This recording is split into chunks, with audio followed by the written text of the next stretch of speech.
In Dungeon Defenders, the main goal is to defend the Eternia Crystals.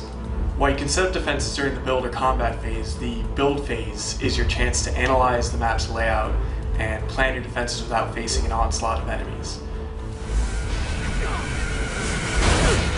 From the minimap, you can examine a map's layout, what enemies are coming from each location, treasure chest locations, where players are, and the health and the placement of all of your defenses.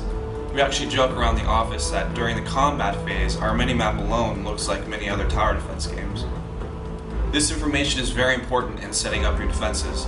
For example, if a lot of kobolds, our quick, small, explosive enemy type, are coming from one direction, you'll know you'll need to keep a lot of high HP defenses to protect that choke point.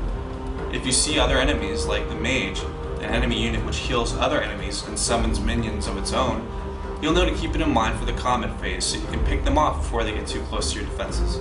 Dungeon Defenders is focused on players' choice and allows players to shape and control each mission.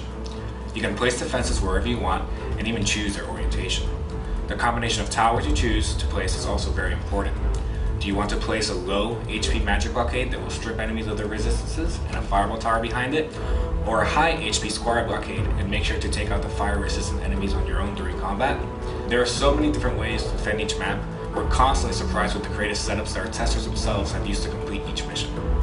The final major aspect of the build phase is the Forge. We often find groups of players congregating around it at the beginning of each build phase.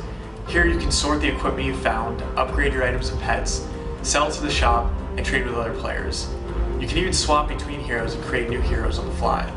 When players are ready to enter the combat phase, they can go up to the Eternia Crystal and activate it to start a countdown timer. Once all of the players have readied up, it'll flip over to the combat phase.